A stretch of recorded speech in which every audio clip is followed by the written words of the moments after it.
Hello everyone, welcome back to my channel. I'm your host Miss KK and this is The Wave. If you're new here, thank you very much for stopping by. We really appreciate having you on board. Please consider subscribing and welcome to The Wave. It is your weekly show that looks at topics related to personal, family and business finance. And all we are hoping is that by the time we get to the end of this conversation, you are really better equipped to make sound financial decisions.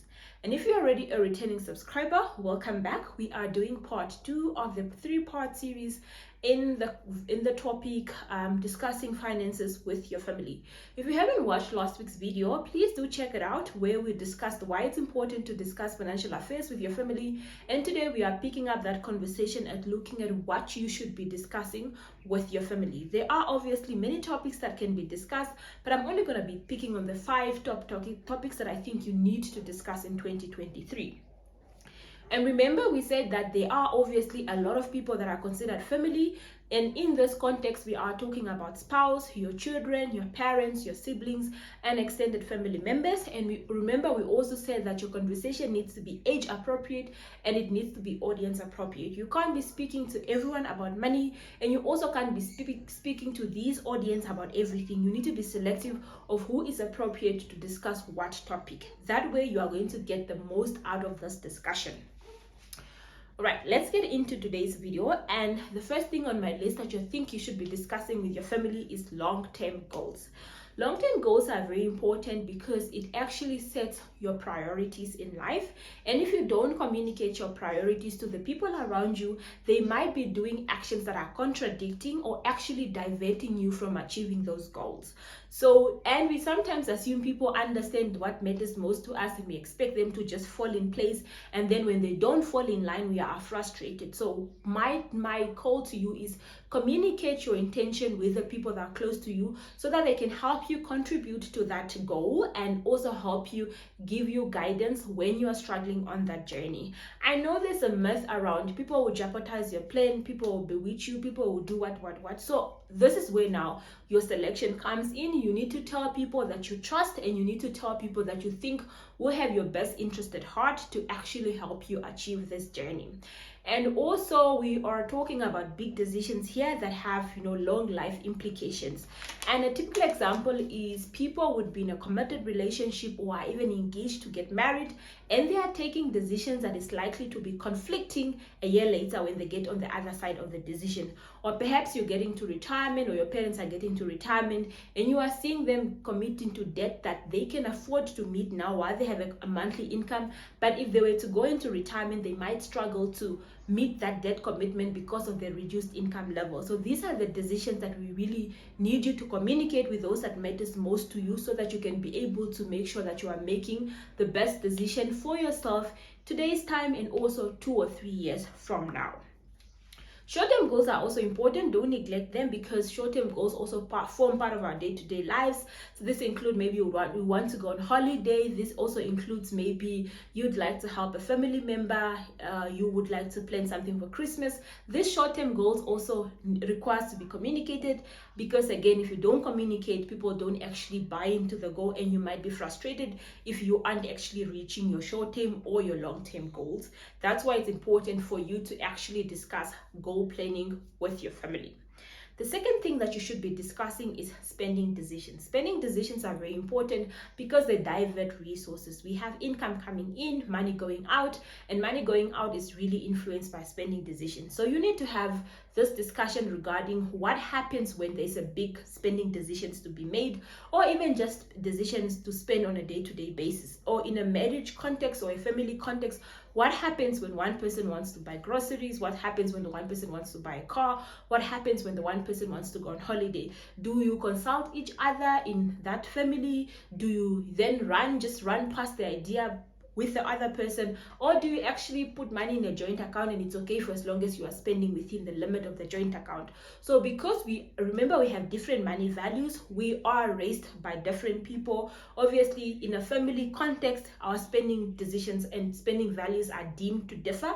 So us having this conversation is somewhat creating unity, creating unanimous expectations, so that these spending decisions don't become a source of conflict in your family, and you are able to live in harmony with one another, which is why it's important to discuss your spending decisions or habit. The third thing I want to discuss here is insurance. I can't stress enough how insurance is important, especially at the back of COVID. We've seen people, families disappearing, both parents dying one after the other. We've seen funerals cost going out of control and family members having to go out of the way to accommodate all these funeral costs. And that is why it's important to have life insurance. I've done quite a lot of videos on insurance. Check out our insurance folder. You'll be able to access those videos. But nonetheless, what I want us to discuss here is you need to discuss what insurance you guys all have, who is covered on those insurance, what benefits are there on those insurance, and who are the dependents on those insurance. This is very important both in a marriage context and it's just in a parent siblings context, because you don't want your husband to die and only for you to realize you didn't even know your husband was covered. I shared a story where when my dad died, there was a whole drama regarding the funeral. My mother wasn't aware that my dad had a funeral cover, or my dad had a group life cover, because he used to work for the government. They were struggling to put money together for a coffin, and only for the principal to find out and actually realize that we should have claimed, and we claimed late.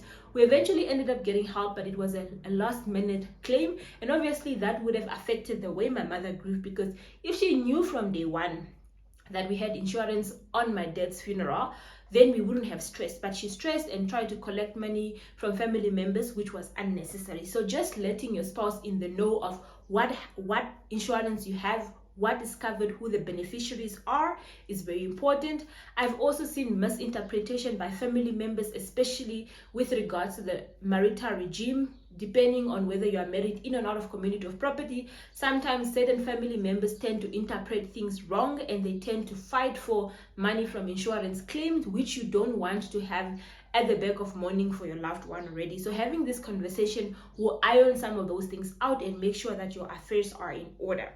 Then I want to discuss insurance in a parental context. A lot of us are working and have taken insurance to cover our parents, but we don't discuss this as part of siblings. So everyone goes and cover the parent in isolation. And we all know Clesina probably did cover mom, Willie probably did cover mom, Martha probably did cover mom, but we don't know with how much these people have covered mom with. And also because of this, when the funeral eventually happens, people are looking at each other, they're waiting for the other person to claim so that they can cash out their funeral cover and do other things. Or people are assuming I've covered mom with a lot of money, my money might be enough, they don't need to contribute. Meanwhile, I've only done the bare minimum. So really having this conversation is very important. And also, if you are the older siblings and you've already adequately covered your parent, perhaps you must have this conversation with your younger siblings so that your younger siblings don't have to take insurance on the same parent that is overinsured, so that your younger siblings can also divert their money and resources to other things that matters. There's education for kids that needs to be taken care, there's house upgrades that needs to be done, and we are all plowing money insurance. Nothing against insurance, but if we don't have the conversation, we are going to have difficulties allocating limited resources to where it matters most. So do have this conversation with your siblings and family so that you are aware of what insurance you both have and what the insurance is helping you guys cover. Number 4 on my list is family businesses. I've touched this on my previous video, but it's very, very important. And most importantly, you need to understand the structure in which your family business is. Partnership and sole traders are not registered businesses. They are linked to the identity of the owners. So if your parents have a business as a sole proprietor, as a partnership, that business won't exist beyond. So that means the law doesn't see the business as a separate person from your parents. So when your parents die, that business is potentially subject to liquidation, and that liquidation goes into the estate, and the estate from there is then dissolved into to go to the beneficiaries that are listed as per the inheritance. So having this conversation as to what business structure your family business is in might help you prepare. Maybe as your parents are getting old, if you pick up this conversation, they might be open from converting the business from a sole proprietor to a CC or to a PTY limited, to allow the kids to get shares in the business so that they are able to continue the business beyond the parents actually staying here.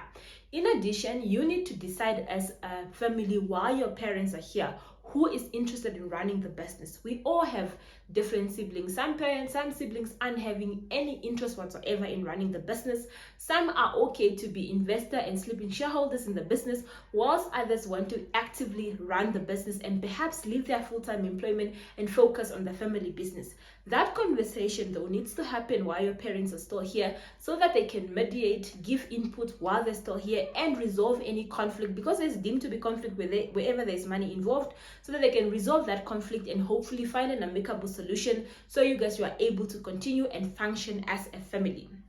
And lastly, it's the end of life wishes inheritance that we've already also spoken about here. So importantly here is for the parents to let the kids know what's available to be inherited. Obviously, it becomes very sensitive, because if you as a child starts asking your parent about what you are entitled to when they were dying, they might think you want them to die so that you can get your inheritance. But really, it's not really around that. We want parents to be, kids to be aware of their parents' inheritance, so that they can take necessary action in an event that their parents aren't here. And I've also seen something that is very toxic in our culture. You assume your parents left you a lot of money. You were really not in the know-how of how much your parents left you a lot of money, and you assume your aunties and your uncles stole your parents' inheritance money, and you now don't have a good relationships with your aunties and your nieces and your cousins, because you think they ate up your money. But sometimes some parents might have a lot of money, but equally so they also have debt. So when they die, the debt commitments are settled and there is not much left for you. So we just avoid creating these grudge stories by actually being open about the conversation, and also helping our kids' expectation match reality. So really, that is the reason why inheritance discussions are very important, to be able to make sure that people don't deal with grief and loss plus confusions about inheritance when you eventually as a parent pass away. So this is really all I had from this video. There are obviously other topics that you need to discuss, but I believe these are very, very important and you should be prioritizing them in 2023. So your takeaway from this video should be, which of these 5 topics will you pick up in 2023? Remember, I said not all of this might be relevant because your audience might be different. Your parents might be relatively young, therefore you're not concerned about their retirement plan and where they're going to live. You might not have kids, therefore you're not too concerned about who your beneficiaries are on the insurance. You might already have the discussion regarding the insurance with your siblings, therefore that's not a priority. So pick what matters most and start that discussion as soon as possible. Remember, we are coming back with part 3 next week, where we are discussing how to initiate this conversation, where to initiate this conversation, what's the appropriate way to go about this conversation. Because remember, money is considered a taboo in many cultures. It is sometimes considered as a sign of disrespect if you are asking people about their financial affairs. So you can't just barge in and start interrogating everyone about their financial affairs. So that's all I had from these videos today. Thank you so much for staying by. If you haven't done so, please consider subscribing. Also hit that like and notification bell so that you can be notified every time we upload a new video. And do let us know in the comment section which of these topics you are going to pick up in 2023, so that we can engage and learn from one another. Until next time, it is goodbye, and please keep safe.